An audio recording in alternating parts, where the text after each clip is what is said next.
Welcome to the Passionpreneur Experience, where I examine the thoughts, energy, and strategy a side hustler needs to grow their entrepreneurial dreams, all while they work their corporate 9-to-5 day job.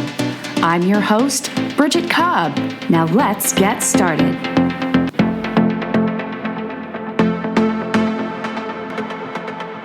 Hello, everybody. Welcome back to the Passionpreneur Experience.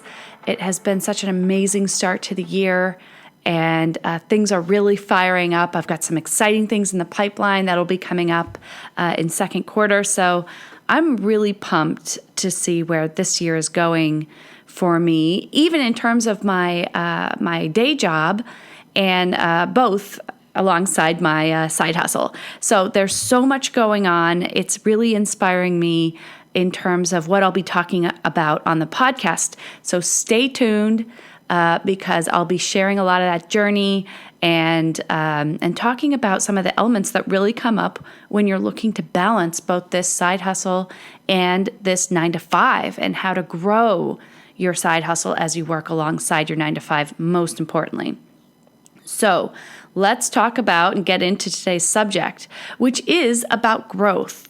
And I wanted to take a look at this because I know I've certainly fallen victim to this in the past, and it's pretty common, and that is that we can get into a pattern sometimes as course devourers, or kind of addicted to taking that next workshop or something to improve a skill before we move forward. Usually when we start thinking about self-development and we start thinking about growth, the very first place that we go to, which is quite common, is to look at a skill gap or to look at our weaknesses. Where are we not quite there? What are we lacking?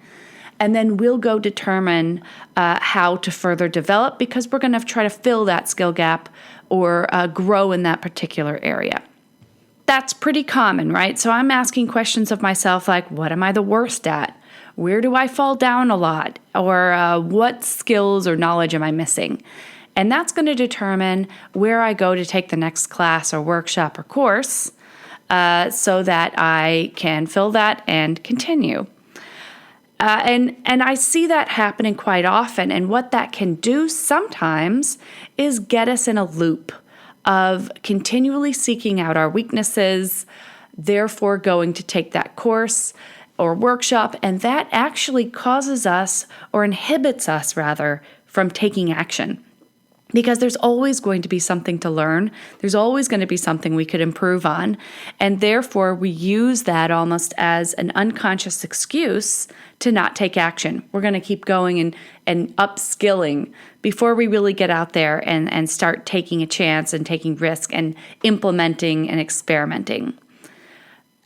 I thought about how I could put this forward as an example, and this is an example that I've actually worked with before with clients of mine. So a lot of times it sounds like this.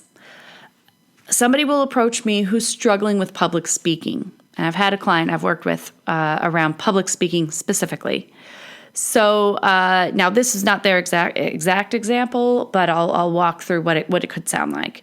So let's say somebody approaches me and they say, I want to book speaking events, but I don't know how to speak to large groups. So I need to learn some more skills around public speaking.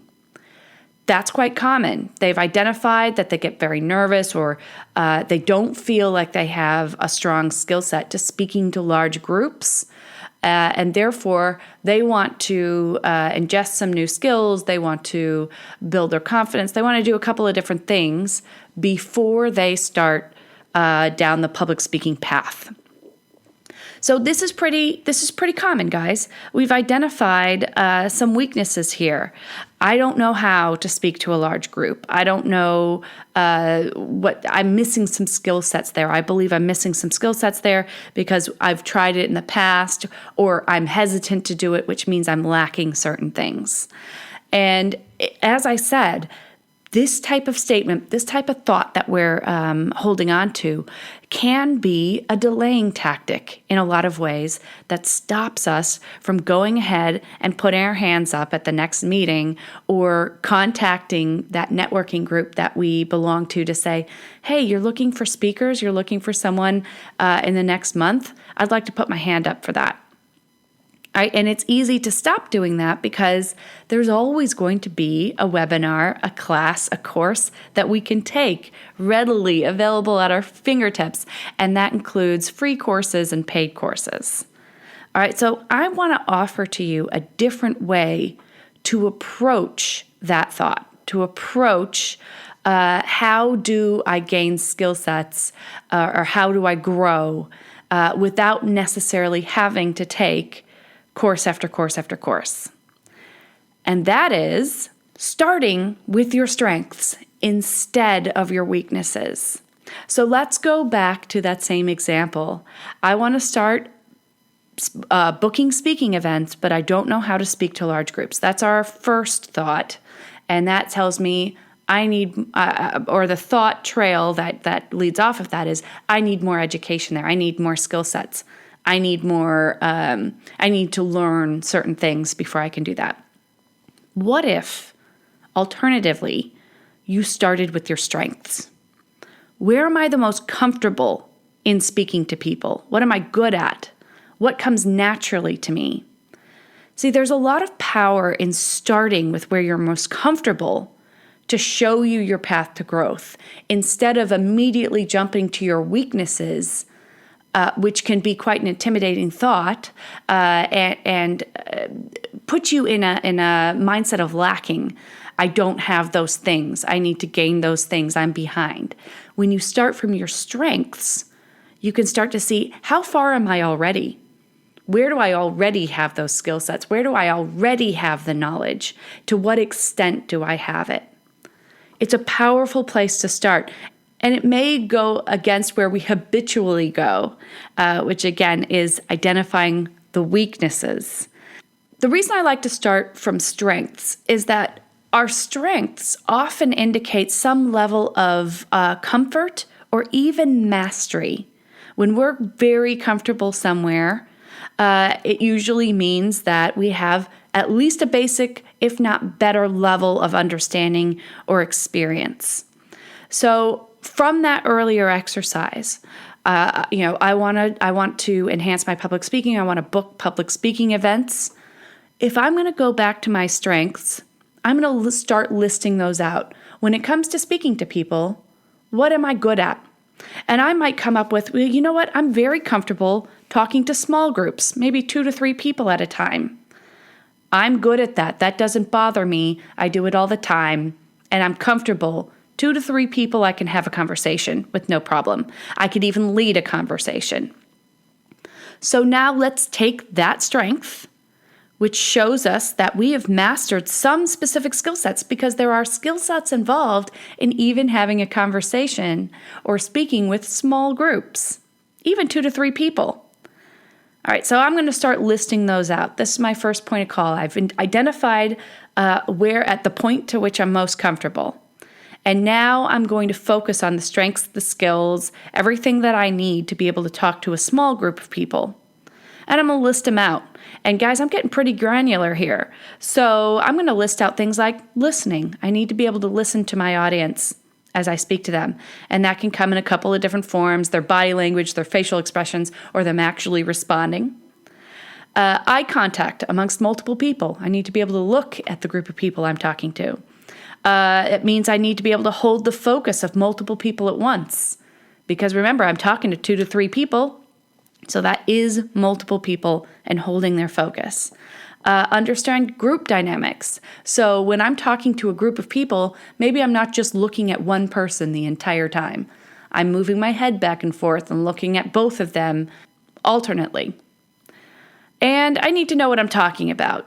So when I start talking to my group of friends, generally I'm pretty comfortable. I have a good idea of what I want to talk about, and it's just naturally flowing. It sounds conversational. These are all skills and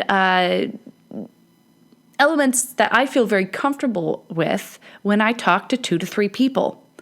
So I'm listing those out as elements that I've mastered when it comes to speaking to a group that size. Now I'm going to take a look at how these exact skills apply to the next level. And maybe I jump to 10 people in a group. So I've gone from 2 to 3 people to 10 people, not hundreds, not thousands. I've jumped up to 10 people. So what exactly about the skills that I've mentioned have changed when it comes to speaking to 10 people? Are there additional skills needed if I add a few more people to the group? 2 to 3 versus 10. What additional skills do I need? And you know what? When you start looking at it from that angle, often there are actually no new skills that you need, or at best, very minimal improvements. The skill sets you actually have, you are there. You've got all the tools you need in your tool belt to speak to 10 people.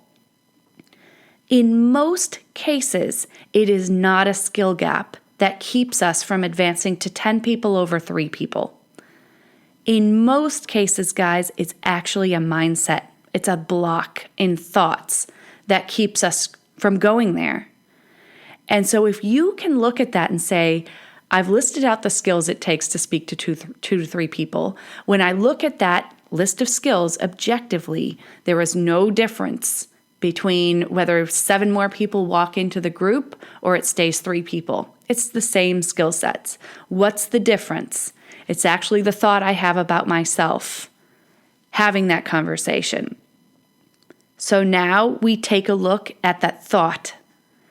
And this is where it gets interesting, guys, because this is where you really uncover the block. It's not the skill set that's been holding you back, it's your own thought. So you might discover something like this. Well, when I think about it, I believe that 3 people will actively listen to me and take me seriously, but 10 people won't. There's something about that where I feel like those 3 people, 2, 3 people, they'll listen to me, they'll take me seriously, but a group of 10 people, there's no way. There's something about the number that has suddenly blocked you and knocked you back. After examining this thought, you might come to the conclusion like, actually, I know how to speak to groups of people. I know how to do that. I have all the skill sets involved. It's actually the size. I'm making the size of the group impact my self-confidence or mean something detrimental to me.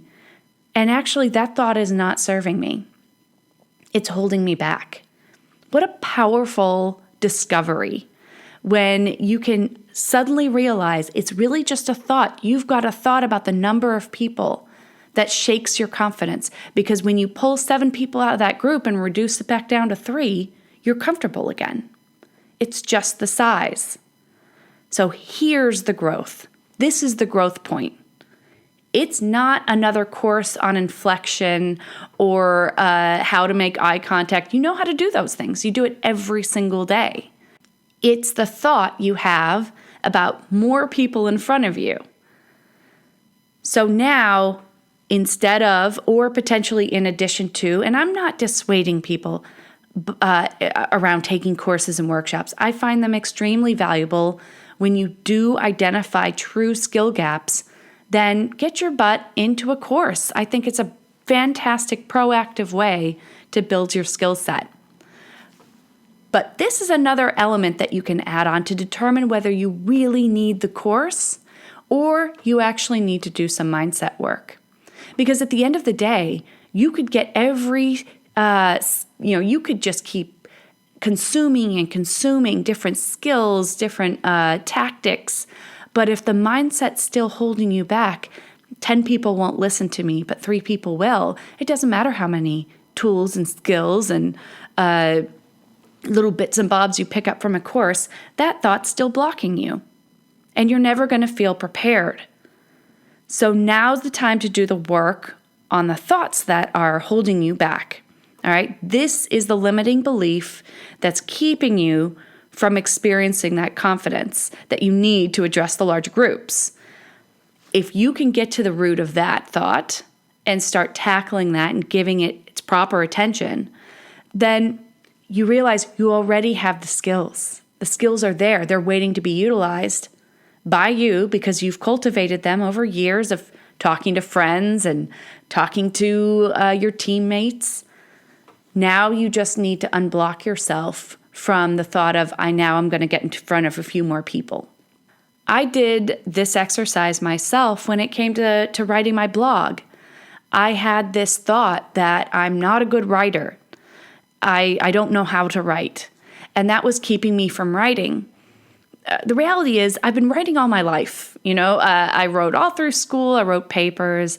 I write at work. Where I work, you have to write a paper in order to do anything, in order to move forward and advance or introduce an idea. So in fact, I write all the time. But I had this belief that I'm not good at it. And so that kept me from writing. Instead, I thought, well, maybe I need to take a creative writing course. Maybe I need to go and refresh for a little bit.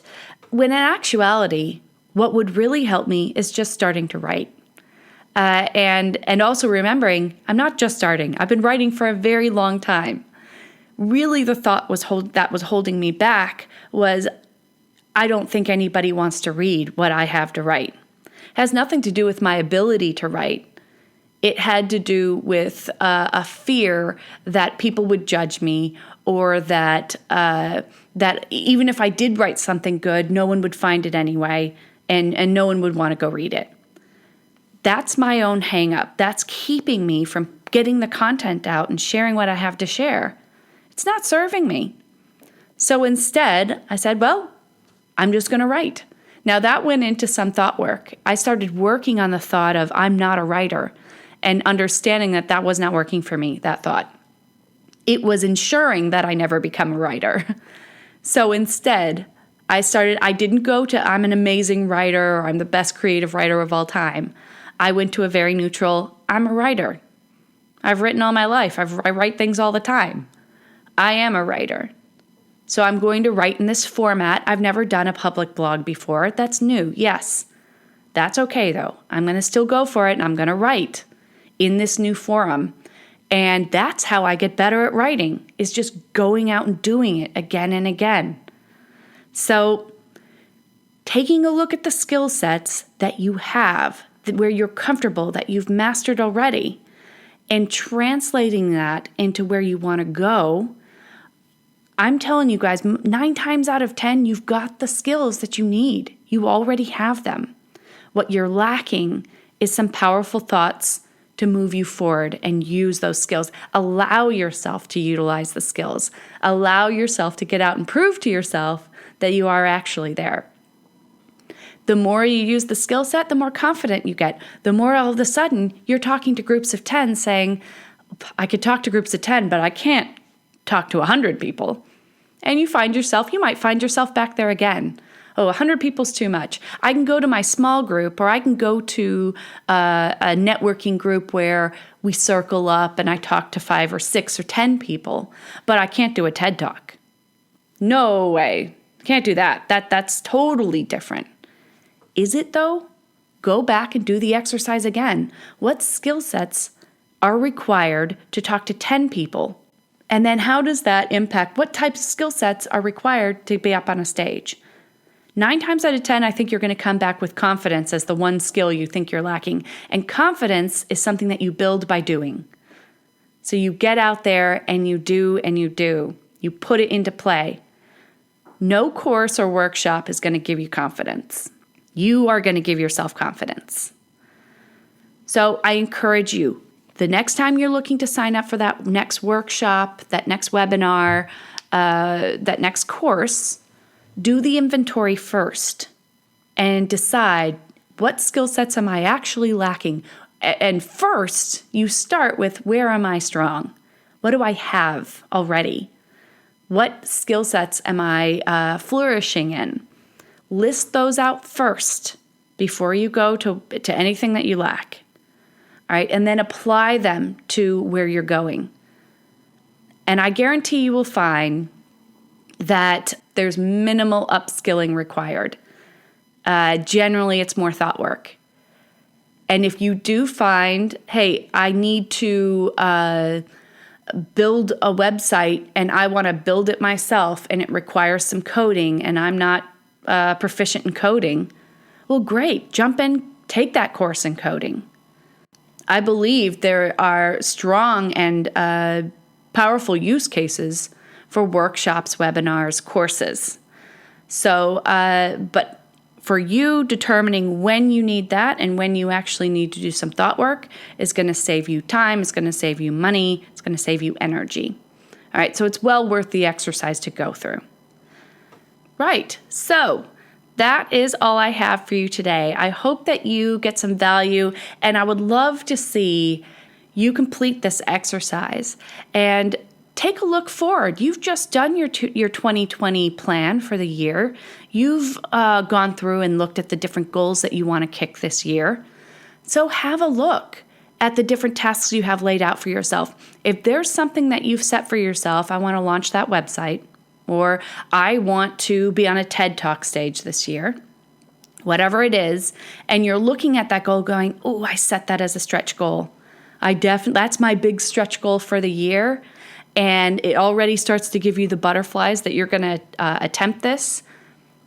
Take the time, sit down, and list out the skill sets you have right now in order to accomplish that. And what you can do, again, is break it down. I want to do a TED Talk this year.